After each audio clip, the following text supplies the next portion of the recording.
ನೆನೆಸ್ತಿದ್ರೆ ನನಗೆ ತುಂಬ ನೋವಾಗ್ತಿದೆ ರೀ. ಏನು ಮಾಡೋಕ್ಕಾಯ್ತದಮ್ಮಿ, ಎಲ್ಲ ಅವಳು ಹಳೆ ಬರ. ನೋಡೋದಕ್ಕೆ ಮನೆ ದೊಡ್ಡದಾಗದೆ, ಸಮಸ್ಯೆಗಳು ಅದಕ್ಕಿಂತ ದೊಡ್ಡದಾಗವೆ. ಯಾವುದೊಂದು ಪರಿಹಾರ ಮಾಡೋಣ, ಯಾವುದೊಂದು ಬಿಡೋಣ ಅಂತ ಗೊತ್ತಾಗದೆ ತಲೆ ಕೆಟ್ಟು ಕೆರ ಹಿಡ್ದೋಗೋದು ಕಣಮ್ಮಿ. ಅದಕ್ಕೆ ಸುಮ್ಮನೆ ಕುಕ್ಕರು ಬರ್ತಿದ್ದೀನಿ ನಾನು. ಪರಿಹಾರ ಮಾಡೋಕ್ಕೆ ನಾನು ಬಿಡಬೇಕಲ್ಲ ಮಾವ.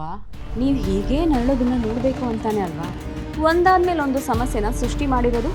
ನಾನು ಅನ್ಕೊಂಡ ಹಾಗೆ ಸಿಂಚನೂ ಹೋಗ್ಬಿಟ್ಟಿದ್ರೆ ಇನ್ನೂ ಚೆನ್ನಾಗಿರೋದು.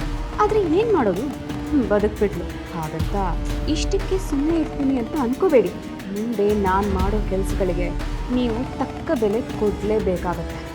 ಹೋಗ್ಲಿ, ಅವಳು ಒಟ್ಟಿಗೆನಾದ್ರು ತಿನ್ಲೇ ನಮ್ಮಿ?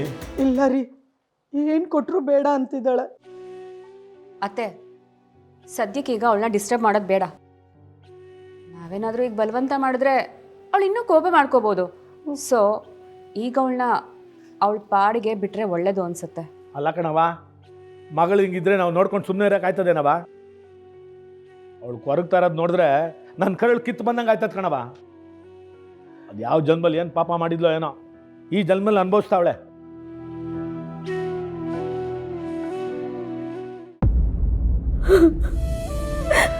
ಸಮಾಧಾನ ಮಾಡ್ಕೊ ಲಕ್ಷ್ಮಿ, ಸಮಾಧಾನ ಮಾಡ್ಕೋ.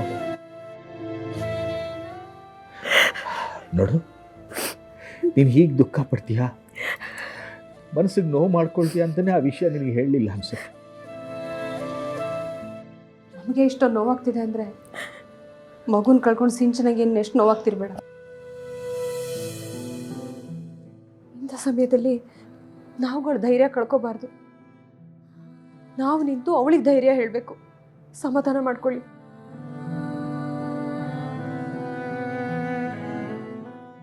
ಏನ್ರಿ, ಆ ದೇವರು ನಮ್ಮ ಜೀವನದಲ್ಲಿ ಯಾಕ್ರಿ ಹೀಗೆ ಆಟ ಆಡ್ತಾನೆ?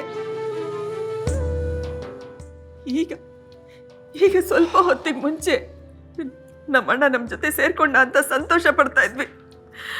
ಅಷ್ಟರಲ್ಲೇ ನಮ್ಮ ಕುಟುಂಬಕ್ಕೆ ಸೇರ್ಬೇಕಾಗಿದ್ದ ಮಗುನ ನಮ್ಮಿಂದ ಕಿತ್ಕೊಂಡ್ಬಿಟ್ನಲ್ಲ ರೀ. ಪಾಪ ನಮ್ಮ ಸಿಂಚನ ಆ ಮಗು ಬಗ್ಗೆ ಎಷ್ಟೊಂದು ಕನಸುಗಳನ್ನ ಕಟ್ಕೊಂಡಿದ್ಲು. ಆ ಕನಸೆಲ್ಲ ಕನಸಾಗೆ ಉಳಿದ್ಬಿಡ್ತಲ್ಲ ರೀ, ಕನಸಾಗೆ ಉಳಿದ್ಬಿಡ್ತು.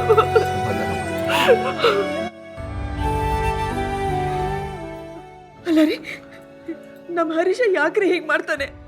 ಅವನಿಗೆ ಯಾವಾಗ ಬುದ್ಧಿ ಬರುತ್ತೆ ಹೇಳಿ? ಸಮಾಧಾನ ಮಾಡ್ಕೋ, ಸಮಾಧಾನ ಮಾಡ್ಕೋ. ಎಲ್ಲ ನಮ್ಮ ಹಣೆ ಬರ, ಅದನ್ನು ಯಾರೂ ಬದಲಾಯಿಸಕ್ಕಾಗಲ್ಲ. ನಾವು ಅನುಭವಿಸೇ ತೀರ್ಬೇಕನ್ಸುತ್ತೆ. ಮಾವ, ಹಾಗಂತ ಗರ್ಭಿಣಿ ಹೆಂಡ್ತಿನ ಯಾರಾದರೂ ಇಷ್ಟೊಂದು ಬೇಜವಾಬ್ದಾರಿಯಿಂದ ನೋಡ್ಕೋತಾರ ಮಾವ? ಅವನ ಕೆಲಸ ಇಲ್ಲದೆ ಅಬ್ಬೆ ಪಾರಿಯಾಗಿ ಅಲಿತಾ ಇರುವಾಗ ಕೂಡ ಸಿಂಚನ ಅವನನ್ನು ಯಾರ ಮುಂದೂ ಯಾವತ್ತೂ ಬಿಟ್ಕೊಡ್ಲಿಲ್ಲ. ಅವನನ್ನು ಚೆನ್ನಾಗಿ ನೋಡ್ಕೊಂಡ್ಲು.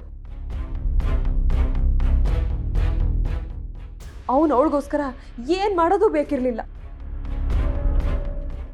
ಈ ಸಮಯದಲ್ಲಿ ಒಂದು ಸ್ವಲ್ಪ ಅವಳನ್ನ ಖುಷಿಯಾಗಿ ನೋಡಿಕೊಂಡ್ರೆ ಸಾಕಿತ್ತು. ಅವಳು ಯಾವುದೋ ತಲೆ ಬಿಸಿ ಇಲ್ಲದೆ ಇರ್ತಿದ್ಲು.